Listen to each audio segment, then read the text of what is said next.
So I just finished my first year of business school. Well, actually, I'm about to start my second year in 2 weeks.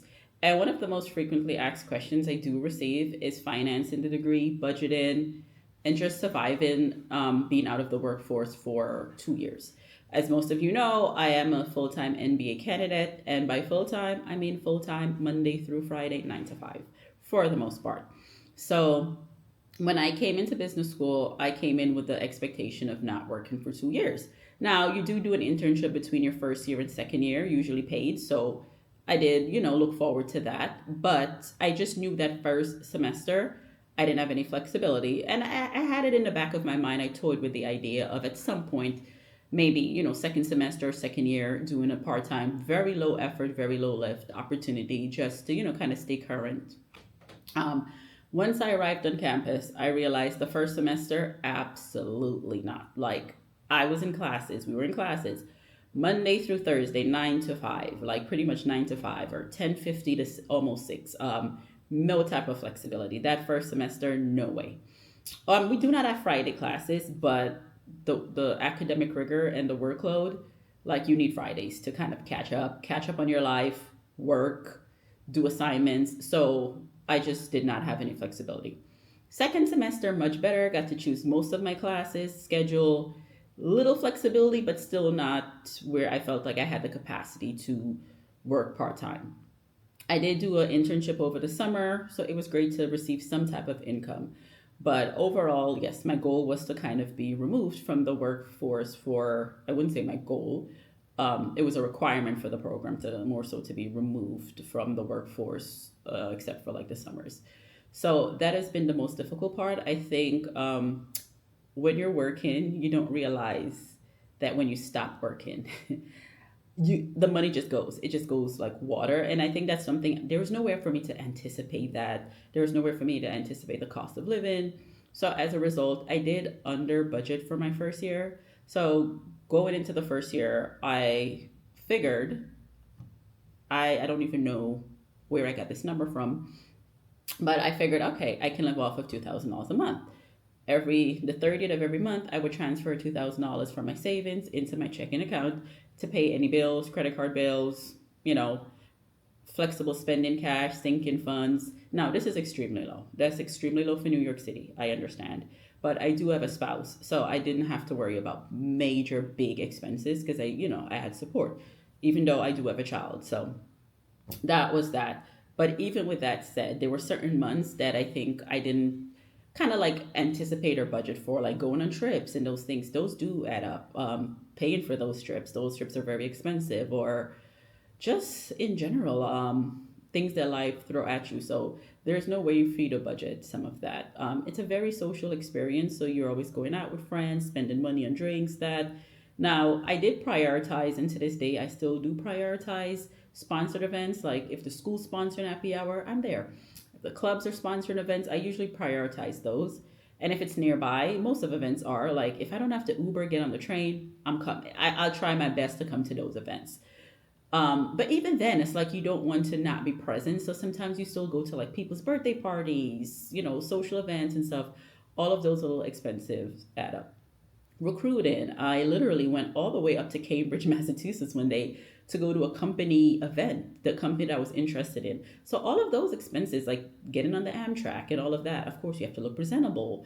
So those expenses do add up. So I think that was some of the things I did not really anticipate for. So yeah, so I definitely did under budget. I think I was closer to 42,000 of the original 24,000 that I budgeted for.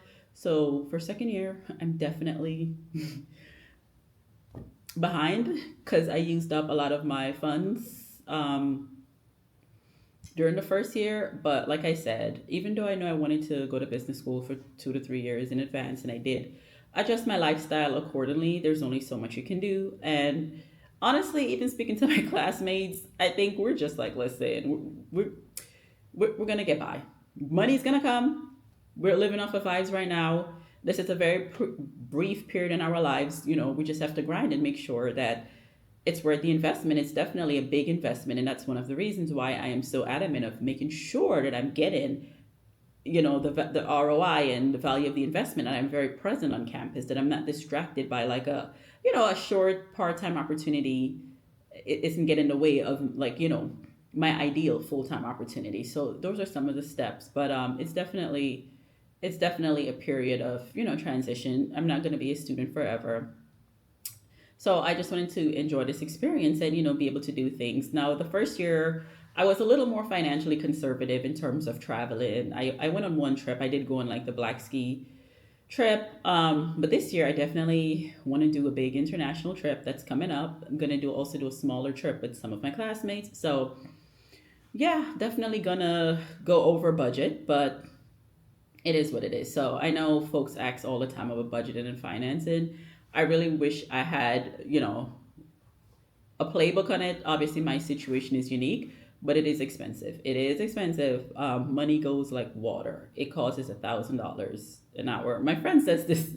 She says it costs like $1,000 an hour to breathe in business school. It does. You can try, but and for us, obviously, the cost of living and having to deal with some backlash with the economy and just employers. So it is tough, but it's doable. It's doable. I try to encourage people. I do not feel like you should let certain things deter you from achieving your dreams and your goals. Yes, you have to be conscious of certain things, but if you really want to do something, you really should find a way to make it work. It is difficult, but it's only, again, it's a brief detour. One of the things that have really helped, and I would suggest people do this in general, I will preface this by saying I do not encourage credit card debt at all. I do not. I do not encourage anyone to incur any type of unnecessary. But one of the main ways to keep cash and stuff potentially is to just get a interest free credit card. There's plenty of credit cards interest free for first year, 15 months, and do not put more on the credit card that you can pay off. So it should never surpass what you have on hand. I always encourage that, or what you feel like you can comfortably pay off in a short amount of time. Because those cards usually carry about a 20% APR once the period is over, the introductory period is over. So always be mindful of that. But that's one advice I give to people in business school. If possible, try to get like a interest-free credit card for 12 to 15 months, and then that way, if you're stressed or pressed for cash year one, you can just leverage that interest-free card, and when you do your summer internship, you can pay it off using those funds. I think that's a great way to kind of make sure that you're not running out of cash. But again, you have to keep an eye on the timeline. So yeah, I think at this point, I mean, not to say like we're just living off of vibes, but speaking to my classmates and everyone, because I'm like, is it just me? And they're like, no, we're all going through it. And I don't want to say money will come. I really don't want to, because I think with saying things like that, I know what I mean. I don't want to encourage people to be financially responsible at all. Like money will come, and again, want to enjoy the experiences, the brief period of time, but still encourage people to be financially responsible. But I think for me, like because my first year I was so conservative and worried about money and things like that, I think now I'm at the point where I'm like, money will come. I I'm already here. It's already an investment. I'm already, there's nothing I can do. So, but yeah, that's some of the like the budget, the financial restraints. But we just got to do what we have to do and keep moving on. It's a great experience. Like I said, I don't think, someone should really just say, I can't do it. It's too expensive. It is expensive. Know what you're getting into. And that's why it's always good to negotiate with your school. Always don't be afraid to ask for additional funding and additional money, even while you're employed. Like if your circumstances change, always reach out to them and let them know.